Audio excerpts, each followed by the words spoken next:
Welcome to Knowledge 5 of the course on Africa in the global context.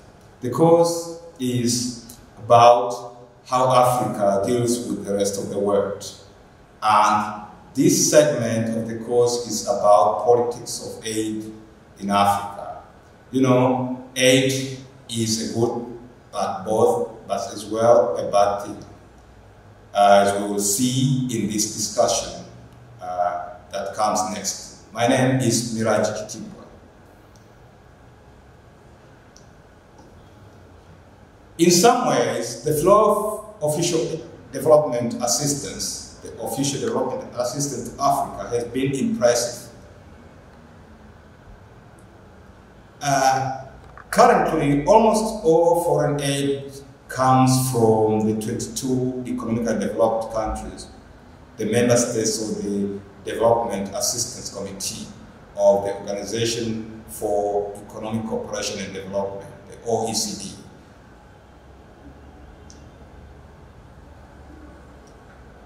Most assistance is extended through bilateral aid, which means a country-to-country aid with a small amount being channeled through multilateral aid, say via the United Nations, the World Bank, IMF, and other international financial institutions. Before we go on, let's try to describe what aid is. Broadly, there are three types of aid. The first is humanitarian or emergency aid, which is mobilized and dispersed in response to catastrophes and calamities.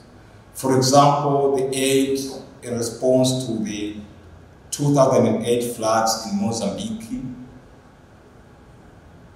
the aid in response to the catastrophe of the wind, the storm which struck the three countries, Mozambique, Malawi, and Zimbabwe in 2008, and other related aid that are for the aim of saving humankind from the verge of death.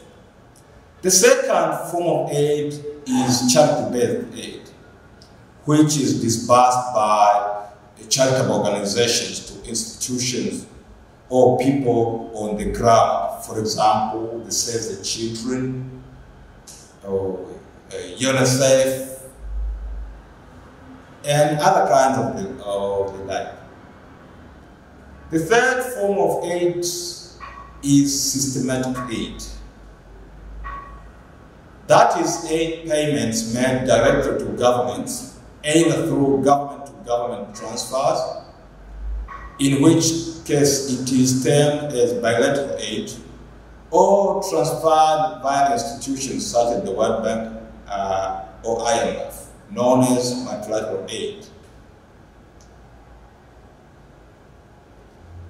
But in this instance, and due to the practical irrelevance of the distinction between the loans and grants, let us borrow Dambisa Moyo's definition of aid and the sum total of both concessional loans and grants.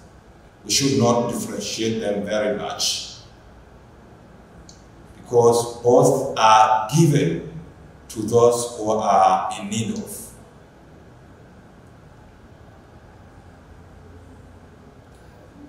Let's discuss a little bit about aid theory. There are various theories related to aid, and one is put forward by Jeffrey Sachs, once used to be the vice president of the International Monetary Fund. And he published a book on the end of poverty and how to make it happen in our lifetime in 2005.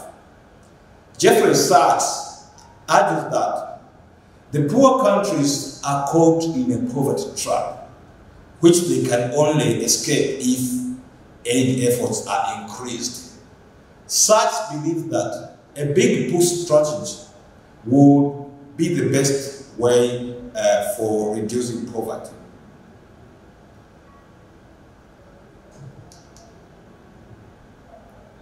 To him, aid should continue being provided to those in need of. And this aid would fill the financial gap, the financing gap between what a country needs and what it can afford on its own.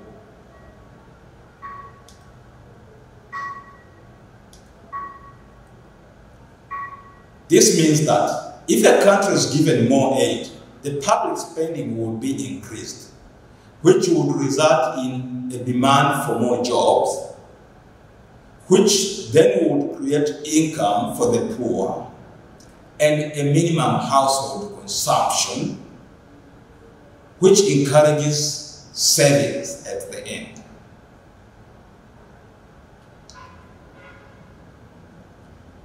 This saving, again, creates a demand for more products and services, such as healthcare, schools, transport services, which result in more jobs again, income, and finally result in private savings, which would enable the poor to create their own security nets. Another scholar by name William Easterly, who wrote a book on the white man's burden in 2006, criticized the initiatives that are made by the international financial institutions as well as the United Nations. His argument was that big aid agencies such as the World Bank, United Nations, and IMF are placed in the category of planners, that they plan for the poor, irrespective of what they know about the poor. They think that they know very much about the poor people. You see? So, accordingly, planners, I mean the IMF, World Bank, and the United Nations, apply a top-down approach. And instead of identifying the needs of the poor, they tend to offer what they can in terms of, for example, technical assistance, infrastructure, or health. It should be noted that some of the poor people do not need health services because they have their own traditional health services. But those who think themselves to be planners for the poor tend to construct the modern health services thinking that the poor people need them, while in the actual sense they may not be in need of them. These international organizations have virtually no accountability for the results of their own programs. Whether the programs fail, they don't care. They are not accountable for the same. You see, you remember what happened during the installation of the structural adjustment programs with the ERP, economic recovery programs. Those programs failed and no one was held accountable up there.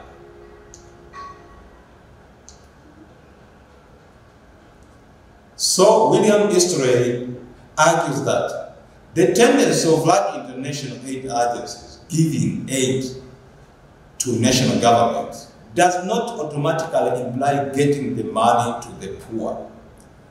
He believes that conditions on aid will not change government behavior. You impose conditionalities and the like. Those will not change the government behavior of the poor countries. But only when individual aid agencies have the incentives to deliver tangible service for which they can be held accountable. That is the view of William Easterly. But another scholar by name Paul Collier, who studied much about African economic condition and wrote a book on the bottom billion, meaning the bottom billion poor people of the world, developed the 4 poverty traps: the conflict trap, the natural resources trap, landlocked with bad neighbors trap, and bad governance. Those are the 4 poverty traps according to Paul Collier. In his view, countries in the bottom billion oscillate between the 4 traps in limbo, possibly switching in the process from one trap to another. And due to their slow growth, they risk falling back into the traps before they are able to reach a level of income that would secure safety for them.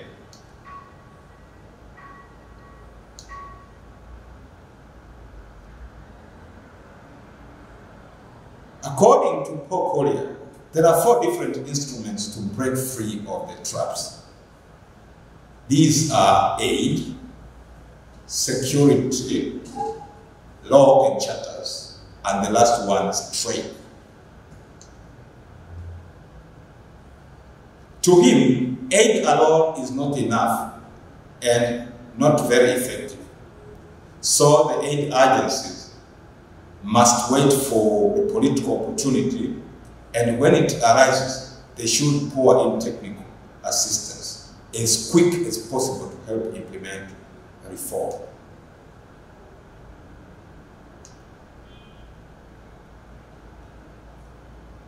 In the past 40 years, at least a dozen developing countries, mostly in Asia, have experienced phenomenal economic development, as well as the BRICS, Brazil, the Russian Federation, India, China, and to a lesser degree South Africa. Those are also projected to exceed the growth rate of nearly all industrialized economies by the year 2050. Over the same period, as many as 30 other developing countries, mainly aid-dependent sub-Saharan African countries, have failed to generate consistent economic growth and have even regressed. You see the difference between the Asian countries and the African countries.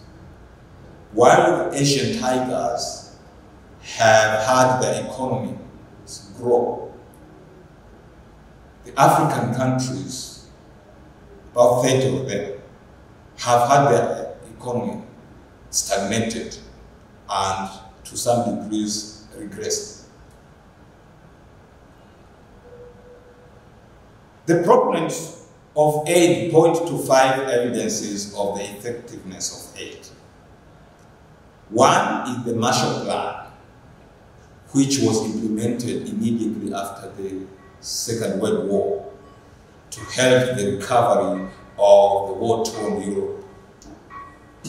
The second is the graduates of the 22 International Development Assistance. The third is the effectiveness of aid with conditionality. Some do believe that if aid is accompanied with conditionality, then it becomes effective. It works far better, rather than pouring aid without posing conditionality. The fourth is that of aid success in good policy environment, and actually Paul Collier had this in mind, saying that developed countries should pour aid once they find that there is political stability in a particular country. They should wait for a mature opportunity for the aid to be effective. So aid success should be, may be good, may be effective when it is poured in good policy environment. Fifth is aid effectiveness as a micro macro paradox, that the individuals should be assisted in their individual, while nations should be assisted through government.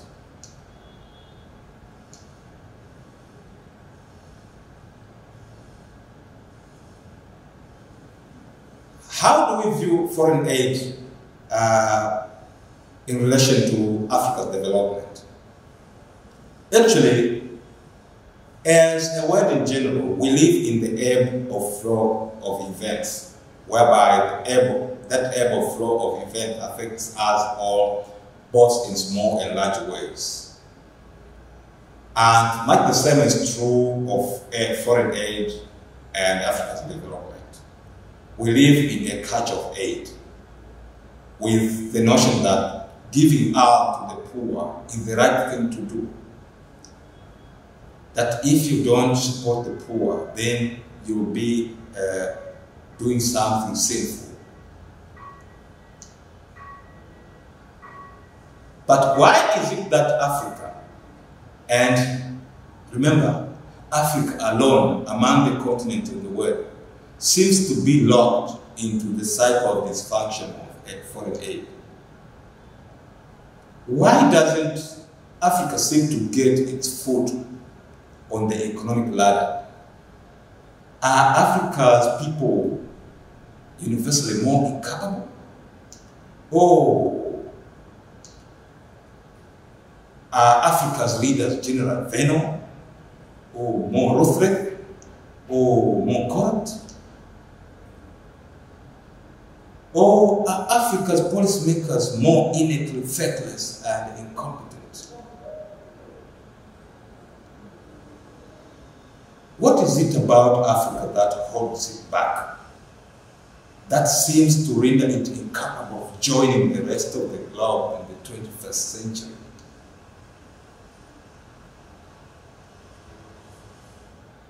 Some others try to criticize the effectiveness of aid, and one of them is Dambisa Moyo, a Zambian scholar who wrote a book on daily aid.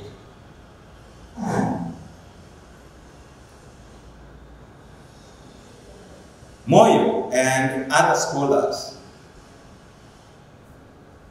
view foreign aid as a silent killer of growth.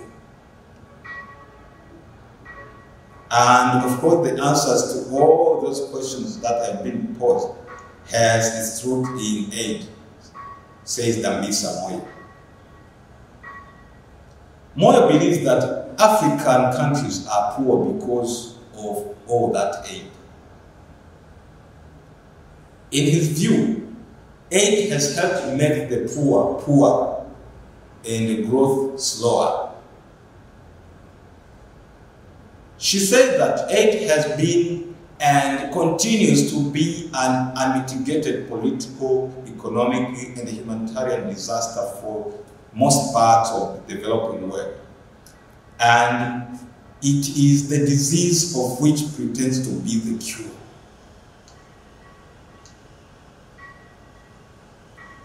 Many political economic observers believe that aid does not work, and has not worked, and it will not work. Why do they say this? They believe that aid is the problem, not the potential solution.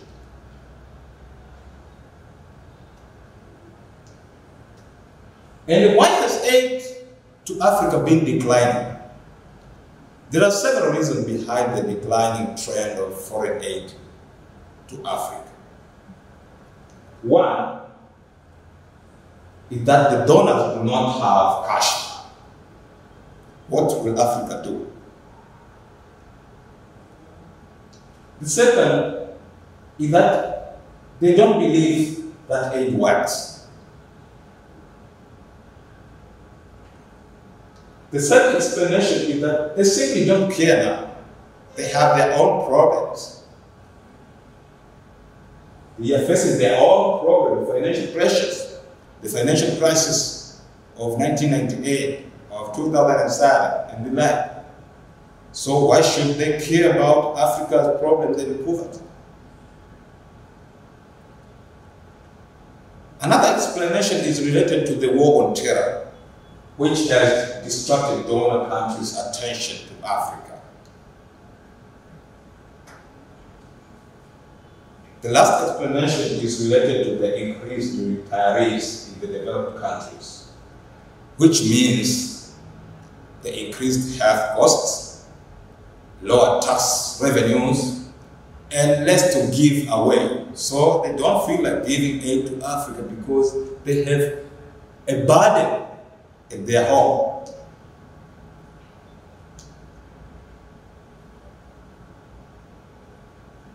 So what should be done? We think that governments of poor countries should follow the Asian emerging markets in accessing international bond markets and taking advantage of the falling yields paid by sovereign borrowers over the 1990s and 2000s. The governments, in this way, should continue to press for genuine free trade in agricultural products, which means that the United States, the European Union, and Japan must scrap the various subsidies they pay for their farmers, something which is very difficult to convince them. And they pay those subsidies to their farmers, and they should reduce such subsidies so as to enable the poor countries of Africa to increase their earnings from primary products exports, or as the primary products from Africa will not fit the world market, and in particular of the developed countries.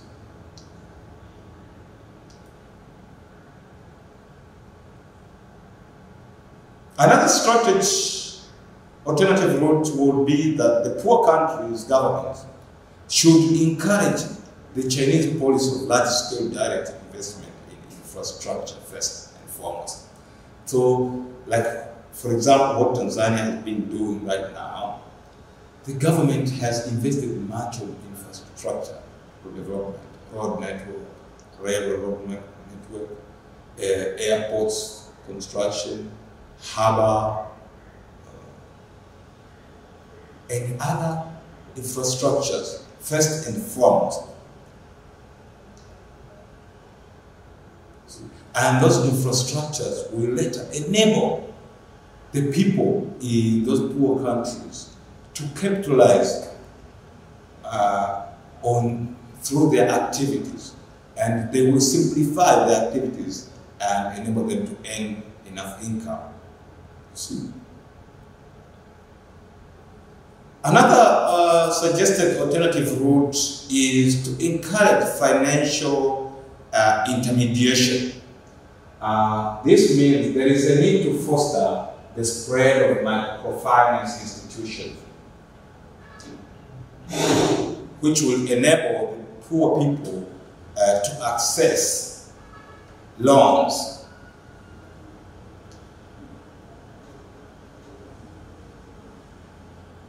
There is also an advice by the Peruvian economist Hernando de Soto that the grant should be given to the inhabitants of the shanty towns like Manzese in Tanzania or Buguruni, you see, and that those inhabitants should be granted some secure legal title deeds to their homes that will enable them to borrow from the financial institution. And this can be thereafter used as collateral.